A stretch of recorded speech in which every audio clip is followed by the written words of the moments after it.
Hello friends, welcome to my YouTube channel. And इस video में हम देखेंगे कि कार्बोहाइड्रेट्स की क्लासिफिकेशन वो क्या होती हैं एंड उनके सोर्सेस क्या हैं। तो पहले हम ये जान लेते हैं कि कार्बोहाइड्रेट्स होता क्या है।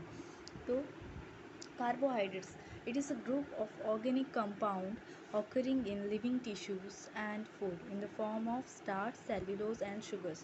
तो कार्बोहाइड्रेट्स एक ऑर्गेनिक कंपाउंड का ग्रुप होता है जो कहाँ प्रेजेंट होता है, लिविंग टिश्यूज़ में प्रेजेंट होता है एंड फूड में प्रेजेंट होता है। और किसके फॉर्म में प्रेजेंट होता है?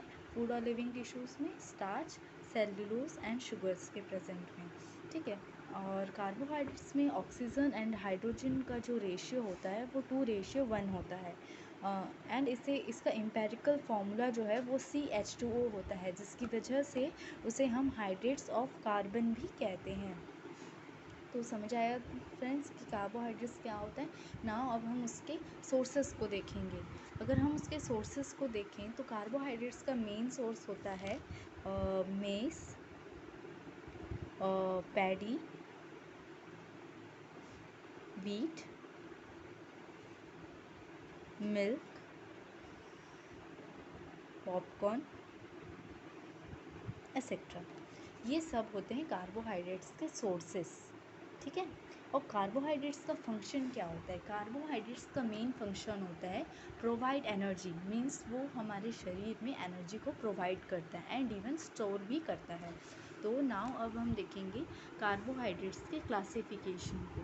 तो कार्बोहाइड्रेट्स जो है वो पहले दो भाग में क्लासिफाइड हुआ है। First is the sugars and second is the non sugars. तो शुगर्स जो है it was divided into two. First is the monosaccharide and second is the oligosaccharide, where non sugar is divided into one, polysaccharides. So first we will see the sugars part. So monosaccharide was divided into two, aldose and ketose. Some example of aldose is glucose and ketose is fructose. We will explain it clearly after some time. So second हम देखें तो ऑलिगोसेक्राहाइड। ऑलिगोसेक्राहाइड्स some examples we can say is disaccharides, trisaccharides and many more, based on number. Okay, it was based on number. So now polysaccharides, some example of, it was the example, some example of polysaccharides were starch, glycogen and cellulose. What is the speciality in this? What is the speciality in polysaccharides? Speciality in polysaccharide is it has no sugars present in them. In starch, glycogen and cellulose, no sugars were present. Okay. So now we will see the monosaccharide and oligosaccharide and polysaccharide in description. Okay. So talking about monosaccharides का, what is monosaccharide? एक ऐसा carbon जो अगर hydrolyse किया जाए तो वो किसी सिंपलर यूनिट में डिवाइड नहीं होगा। ठीक है। और ये क्यों नहीं होगा? क्योंकि ये सिर्फ एक सैक्राहाइड से ही बना हुआ होता है। जैसे अगर हम एग्जांपल लें ऑलिगोसैक्राहाइड का, ऑलिगोसैक्राहाइड में डाइसैक्राहाइड्स हैं, तो ऐसा एग्जांपल डाइसैक्राहाइड्स दो मोनोसैक्राहाइड्स में डिवाइड हो सकते हैं।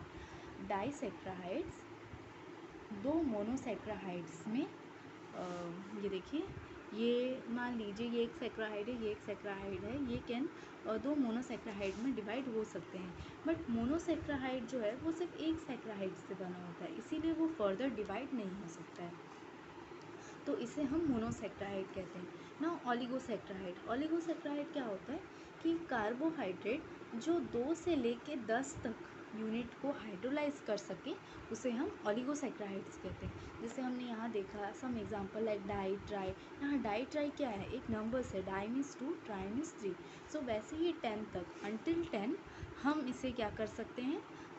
हाइड्रोलाइज कर सकते हैं एंड ये फर्दर डिवाइड हो सकता है। ठीक है। And now polysaccharide. What is पॉलीसैक्राहाइड?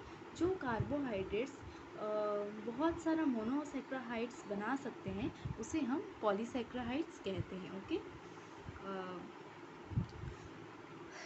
बहुत सारे मोनोसैक्राहाइड्स के टूटने से पॉलीसैक्राहाइड बनते हैं। ठीक है। पॉलीसैक्राहाइड जो है वो नॉन शुगर्स के अंडर आता है। यहाँ हमने देखा नॉन शुगर्स के अंडर पॉलीसैक्राहाइड आता है। एंड इसके एग्जांपल हमने देखा कि स्टार्च, सेल्यूलोज एंड ग्लाइकोजन है। ठीक है। अब स्टार्च, सेल्यूलोज एंड ग्लाइकोजन क्या है, इसके एग्जांपल्स हैं। स्टार्च, ग्लाइकोजन एंड सेल्यूलोज में एक खासियत ये है, मीन्स पॉलीसेक्राइड में ये खासियत है कि इसमें शुगर्स प्रेजेंट नहीं होते हैं, जबकि शुगर्स वाले ग्रुप में शुगर्स प्रेजेंट होते हैं। ठीक है, तो ये पॉलीसेक्राइड्स डिवाइड हो जाते हैं। ठीक है, तो hope you guys liked it, and अगर समझ आया हो तो लाइक ज़रूर कीजिएगा एंड शेयर भी ज़रूर कीजिएगा। एक बार मैं नोट्स आपको दिखा देती हूँ, ताकि जैसे अगर आपको लिखना हो तो आप उसे कॉपी भी कर सकते हैं। Okay, thank you friends.